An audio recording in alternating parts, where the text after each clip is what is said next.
new executive orders on immigration are on the table. Take a listen. We are contemplating new and additional actions to ensure that our immigration system does not become a vehicle for admitting people into our country who are hostile to this nation and its values.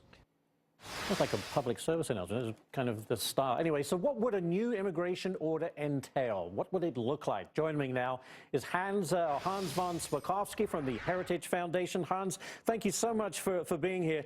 How much of the original order do they have to change? Was it all rubbish and they start again, or are there just elements that need to be taken out? I think there are just certain elements that need to be revised. And let me make it clear. I think the Ninth Circuit got the law wrong.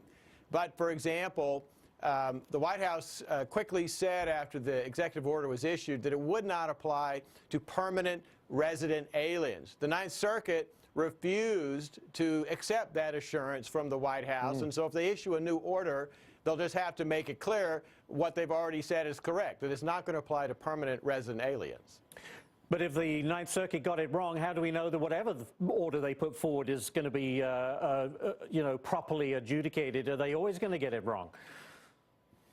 Well, I think they could get it wrong again. You know, there's a reason why they're the most overturned court in the country. But I think they're going to have a tougher time justifying it if they once again find against the president and this order, if he has actually revised it to take care of things that they talked about as problems, such as it applying to resident aliens. So in your mind, they don't have to change a whole lot, because the presumption was this was targeting Muslims in particular, these 7 Muslim-majority countries, and that was the issue, or the crux of the problem. Is that correct? Well, yeah, I mean, there was some mention of was there a religious discrimination in this, but even that claim is totally bogus. We know it's bogus because there are almost 50 countries in the world that are majority Muslim. This only applies to 7 countries which were even recognized by the Obama administration as terrorist havens. So it has nothing to do with religion. And look, this whole thing has been so overblown. Put this in perspective. Last year, the United States had 80 million foreign visitors. Most of them had to get visas. The number of visitors from these 7 basically failed or failing countries was a tiny, tiny percentage of the vast majority of individuals who visit the United States and will be completely unaffected by this order. Got about 30 seconds, Hans.